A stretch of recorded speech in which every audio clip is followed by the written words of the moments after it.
Hugo, vamos começar falando sobre o que, na nossa visão, guiou os mercados globais nas últimas semanas? Mari, podemos dizer que a continuidade do cenário de expectativa de redução de juros, afrouxamento monetário pelo Fed foi o principal mote das discussões no mercado. O Fed, em suas últimas sinalizações, reafirmou que deverá iniciar o ciclo do corte de juros em sua reunião do dia 18 de setembro. O Fed é um banco central que tem dois objetivos. Ele tem que perseguir tanto a meta de inflação de 2%, como a meta de pleno emprego. A inflação, Mari, deixou de ser uma grande preocupação. A inflação nos Estados Unidos chegou a rodar no seu pior momento acima de 8%. Hoje está entre 2,5% e 3%, ainda acima da meta. O Fed, portanto, ele foi exitoso, não é, nesse processo de desinflação nos Estados Unidos. Agora a preocupação é outra. A preocupação está no mandato de mercado de trabalho, de pleno emprego. Ainda que a economia esteja majoritariamente sólida, com o PIB crescendo acima do seu potencial, levemente, observamos alguns sinais de atenção, né? O principal deles é o aumento da taxa de desemprego, né? Nos últimos 12 meses, a taxa subiu cerca de 0,5 ponto, né? Em seu último relatório de agosto, alcançou 4,2%. Né? Esse patamar já está acima do que o Fed projeta, né? O Fed projeta algo mais próximo de 4%. Né? Então, esse tem sido a principal fonte, né, de temor por parte do Banco Central norte-americano. Dito isso, a gente trabalha aqui na Bradesco Asset com o início do ciclo de corte de juros em setembro. A magnitude, Mari, ainda está sendo fonte de grande debate. De um lado, o atual nível da taxa de juros de 5,5% é considerado alto se a gente comparar com o nível da taxa de juros neutra nos Estados Unidos. Somado a isso, a gente tem sinais mais claros de enfraquecimento no mercado de trabalho. Esses dois fatores apontariam para um Fed iniciando um ciclo de forma mais rápida, com 50 pontos de corte. De outro, historicamente, o Fed realiza ciclos mais suaves de afrouxamento monetário.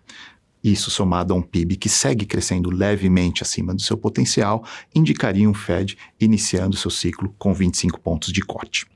Hugo, e ainda para ficar dentro de cenário global, gostaria que você falasse para a gente sobre China, que é bastante importante para o Brasil, e também discutisse um pouco sobre as eleições nos Estados Unidos.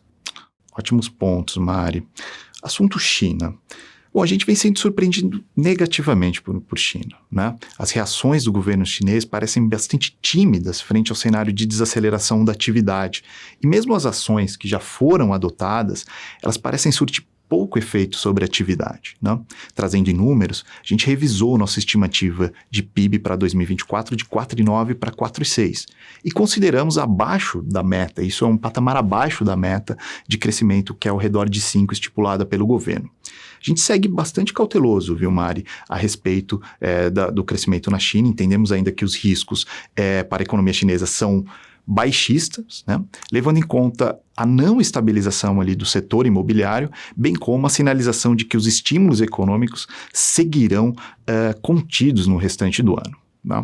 Para 2025, para a gente ter uma ideia, uma nova desaceleração deverá ser registrada, com o PIB aí caminhando para algo mais próximo de 4%. Sobre eleições dos Estados Unidos, Mari, podemos dizer que a desistência do atual presidente Joe Biden em favor da candidatura de sua vice, a Kamala Harris, tornou a disputa mais acirrada. O favoritismo do candidato republicano Donald Trump foi bastante reduzido com a entrada de Kamala na disputa. É ela que vem sustentando o bom início nas pesquisas, né? Nossas consultorias apontam uma situação praticamente de empate nas eleições, né? Para o Congresso, Mari, o mais provável é um Congresso dividido, com o Senado se mantendo democrata e a Câmara republicana. O que deve limitar, nessa situação de divisão do Congresso, deve limitar bastante a ação do Executivo, especialmente grandes alterações no campo fiscal. Vale ressaltar, Mari, o nível de incerteza é grande e até por isso é muito difícil quantificar o impacto, né, das eleições nos ativos até o momento. E o foco tem sido mais sobre, realmente, a ação do Fed nos próximos meses ao invés de eleições. Legal, Hugo. E vamos partir agora para Brasil. No mês passado, a Sara esteve aqui mencionando quão o cenário estava desafiador para o Banco Central.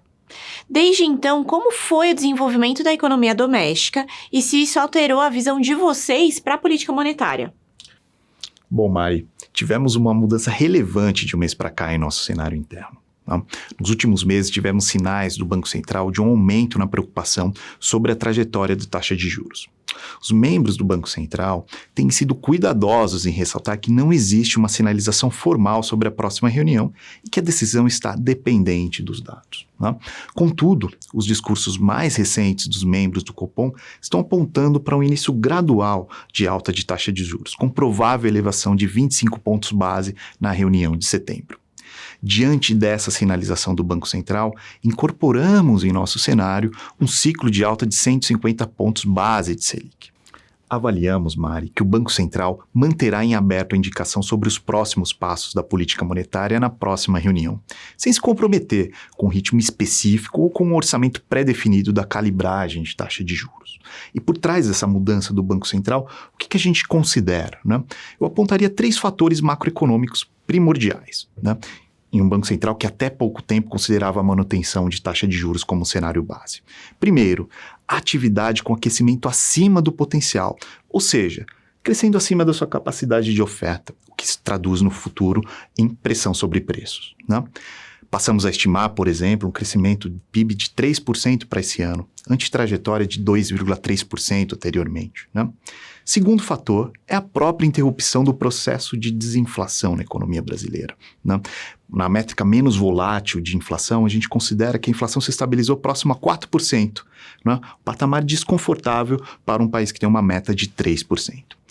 E por último, a expectativa de inflação dos agentes, apurada pela Focus, que tem permanecido acima da meta por algum tempo. Esses 3 fatores, Mari, foram, ao nosso ver, o que motivaram a mudança de comunicação do Banco Central. Bom, Mari, e para finalizar, acho que vale aqui a gente colocar um pouco os pontos de fiscal, dado que foi muito discutido nos últimos meses, né? A gente passou a discutir em nosso cenário o alcance do piso da meta de resultado primário pelo governo, que é um déficit de 0,25% do PIB, que há alguns meses se desenhava como algo improvável. Então, tivemos esse desenho na margem mais positivo. Agora, para 2025, no entanto, né, o alcance da meta de resultado primário passa por um ajuste de despesas e ou aumento de receitas da ordem de aproximadamente 0,5% do PIB, o que aos olhos de hoje parece improvável. Esse tema, Mari, de necessidade de ajuste de fiscal, certamente estará presente em nossos próximos encontros. Bom, Hugo, em agosto, a performance dos ativos de renda fixa ficaram abaixo do esperado devido às expectativas de aumento da Selic, mesmo em um momento de melhora no risco fiscal. Do lado dos fundos de crédito privado, a captação segue crescente. Em agosto, a indústria de crédito bateu o recorde de 2021. No mercado bancário, ainda vemos fechamento dos spreads com poucas emissões. Em agosto, não houve emissões públicas e poucas oportunidades de emissões no mercado primário. E esse último mês foi forte para a Bolsa aqui no Brasil. O Ibovespa atingiu um novo recorde, batendo 136 mil pontos. Além dos fatores globais, o preço atrativo das ações brasileiras, uma boa safra de resultados das empresas e o fluxo estrangeiro em um momento em que a atividade econômica está aquecida foram os principais catalisadores desse resultado. Nossos fundos de ações seguem com foco em empresas que se beneficiam do crescimento do PIB e dos cortes de juros nos Estados Unidos. Hugo, muito obrigada pelas explicações. Eu que agradeço, Mari. E até a próxima!